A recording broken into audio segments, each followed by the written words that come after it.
ડ્રાયક્લીન at home નહોતું અને ઘરે વોશ કરતા હતા ત્યારે લોકોને શું પ્રોબ્લેમ્સ ફેસ કરવો પડતો હતો? ઘરે ધોઈને તો કલર જાય, ડલ થઈ જાય. ઘરે ધોઈએ એટલે ડબલ કલર હોય એટલે એકાબીજાનો કલર બેસી જાય. મારી એક સાડી બગડી ગઈ હતી, એને 300 રૂપિયા મેં આપી હતા.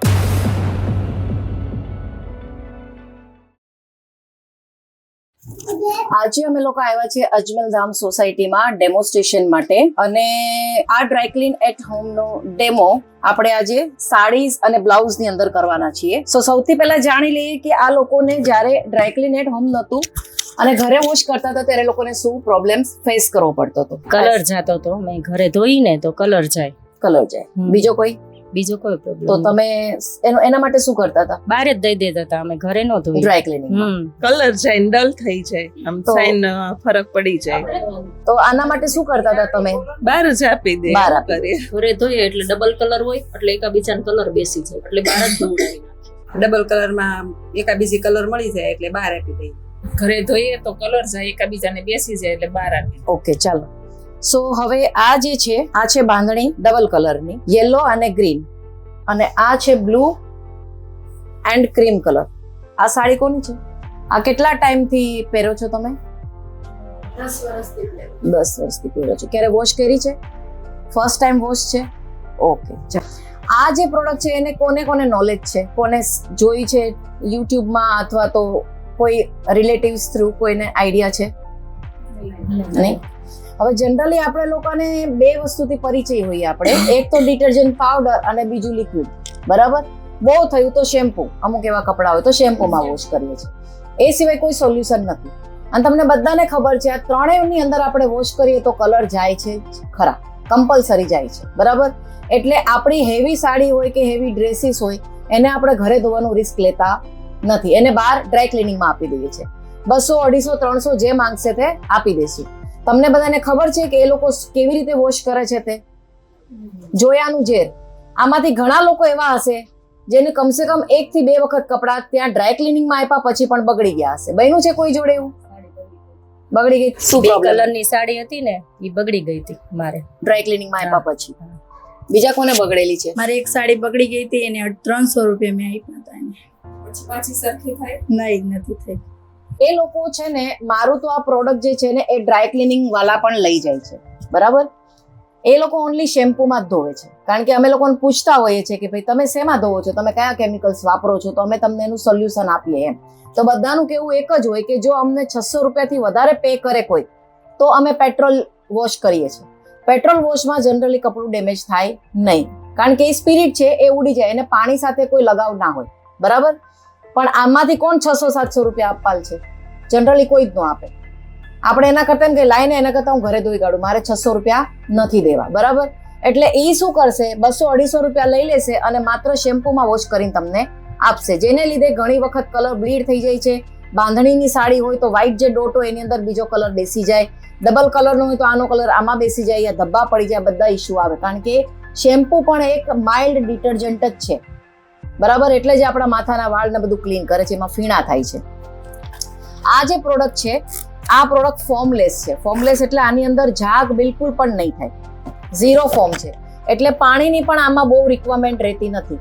ખાલી એક જ વખત તમારે કપડું આમાં ચોળ્યા પછી તારવવાનું હોય છે, ઘડીએ ઘડીએ જબોળવાની પણ જરૂર પડતી નથી.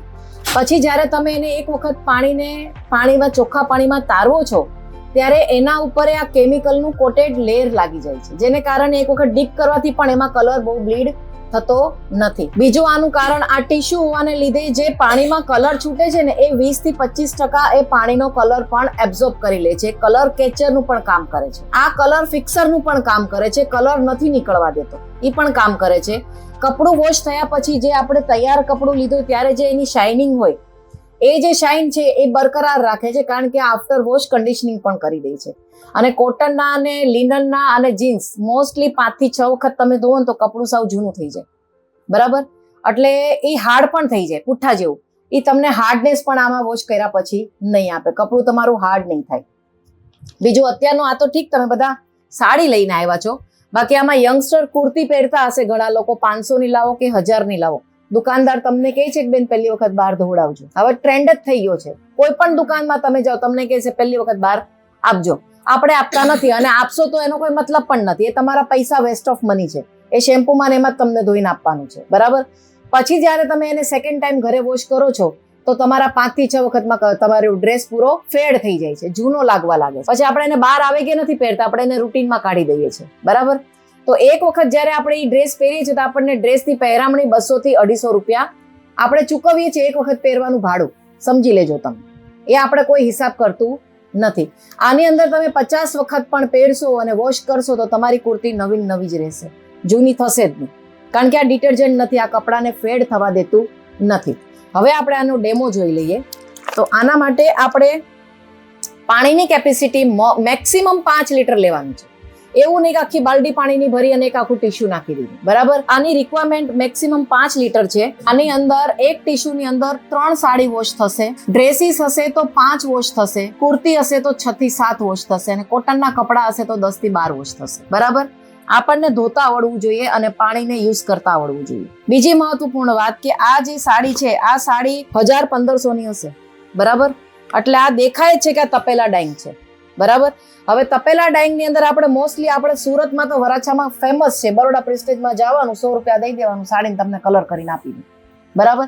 હવે આનો કલર ચડે છે અમુક એક ટેમ્પરેચર ઉપર, એટલું પાણી હીટ થવું જોઈએ, અને કલર કેવા વાપરે છે એના ઉપર પણ ડિપેન્ડ કરે છે કે આ કલર છૂટશે કે નહીં છૂટે અને કેટલા ટકા છૂટશે. તો આપણા ટીશ્યુની અંદર હું ગેરંટી નથી આપતી કે 100% નહીં છૂટે, બટ હા અમુકમાં 20%, અમુકમાં 25%, અમુકમાં બિલકુલ પણ નહીં. એ રિઝલ્ટ તમારા કપડાના ફેબ્રિક ઉપર પણ ડિપેન્ડ કરે છે અને એની ડાઇંગની પ્રોસેસ ઉપર પણ ડિપેન્ડ કરે છે. ડાયેબલ કપડામાં આ બહુ મહત્વની વાત છે, બરાબર.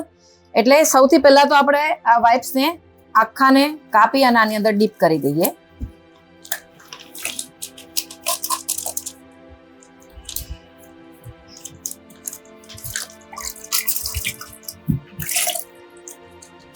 હવે આની સાથે જ્યારે તમે ડાયેબલ કપડાં વોશ કરો છો ત્યારે હું મારા ક્લાયન્ટને કહું છું કે તમે કલર કેચર અથવા તો કલર ફિક્સર તમે યુઝ કરો.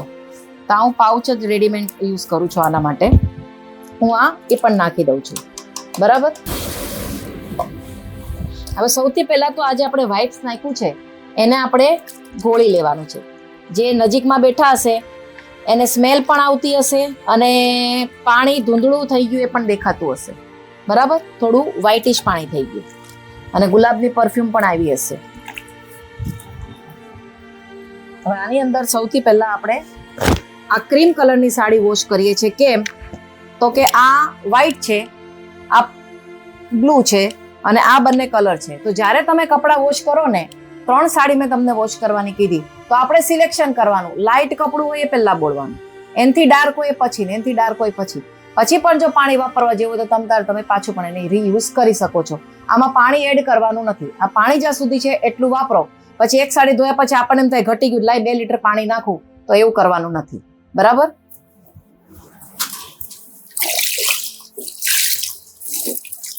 અને એકચ્યુઅલમાં આ બધાની પ્રોસેસ કેવી હોય, ચોકડીમાં કરવાનું હોય.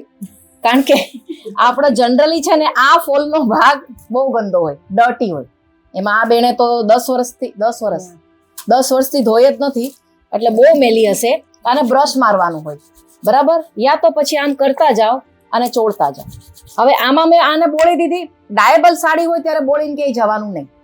આને બોળી 2-4 મિનિટ તમે જોયું, મેં રબ કર્યું, એને ફેરવું. હવે કાઢીને ચોકડીમાં પાથરી દેવાનું. એને તમે બ્રશ મારો અથવા તો હાથેથી ચોળો, બરાબર. અને ચોળીને તરત જ તમારે એને એક વખત પાણીમાં તારવીને સૂકવી દેવાનું છે. જો આમાં કલર જતો હશે તો ખાલી બોળો ને તરત પણ નીકળી જાય, પણ આ કલર નથી, આ એનો ડસ્ટ છે. જાય આ ડાયેબલ છે. ડબલ કલર ઓલવેઝ ડાયેબલ હોય, અને ડાયેબલ હોય એટલે તપેલા ડાઇંગ હોય, કલર જાય, બરાબર. આ છે રિઝલ્ટ. આ જો આ એને એક વખત પાણીમાં તારવેલું છે. બાકી એ સાડી ખાલી પાણીમાં નાખી હોત ને તો પણ એનો બાટલી કલર છે ને એ જતો. અને હું વહી ગયા પછી કાલે સુકાઈ જાય ને તો ખાલી આ કપ લેજો, આટલી કમસ્તું, આમાં થોડુંક ચપટીક ડિટર્જન્ટ નાખી અને એનો જે ખોસવાનો બ્લુ કલરનો પાર્ટ હોય ને નાખજો, એટલે તમને આઈડિયા આવશે કેટલો કલર જાય છે, એટલો કલર છૂટતો.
આટલો ફરક પડે, જરૂર નથી, જાય જ કલર. આમાં જો છૂટો હોય ને 19-20 કલર એમાં ગયો હોય ને, એટલે આમાં તમારે પોસિબલ જ નથી કે ન ગયા હોય. સારું લાગ્યું બહુ.